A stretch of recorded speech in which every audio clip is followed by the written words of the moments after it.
Hey Jim, thanks for taking the time to chat with me. I know you've got a ton of work and want to get back to it, so I appreciate you taking the time. Yeah, I know, Kim. I got a shit ton to do. I would just want to get this over with. Yeah.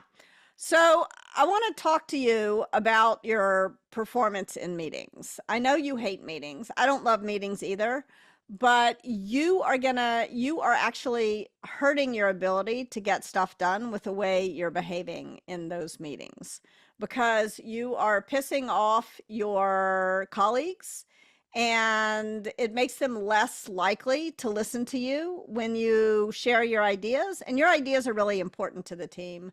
And if you are behaving in a way that is making it impossible for people to hear you, then you're not able to play the role that you want to play on this team.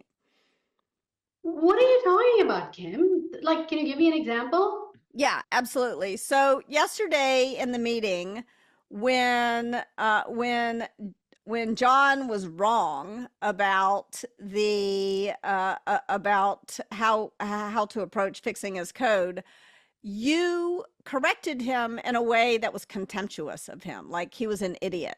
Like, you were right to correct him, but you can correct him respectfully and not with this contempt.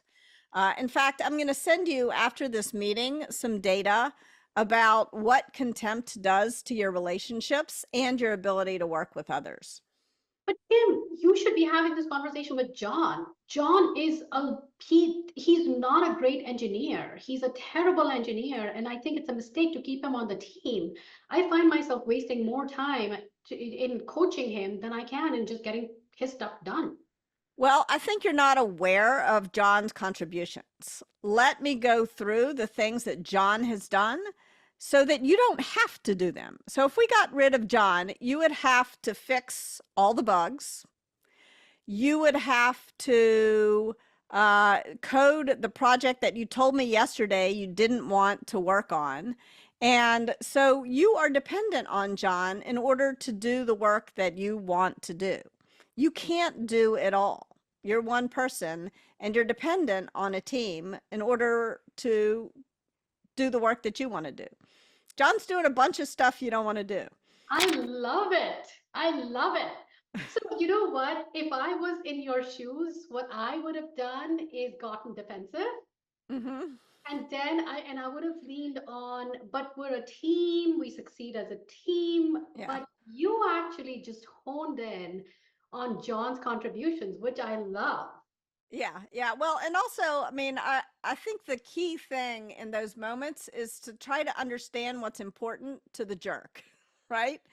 And to make them understand that their behavior is going to hurt them, because they don't really care that it hurts other people, That but is they do care if it hurts them. Yep, Uh, that is so eye-opening because I literally would have leaned on the team. Like, yeah, we succeed as a team and da da yeah, da. But yeah, you're right. Figuring out what is important to him is yeah. how you win him over.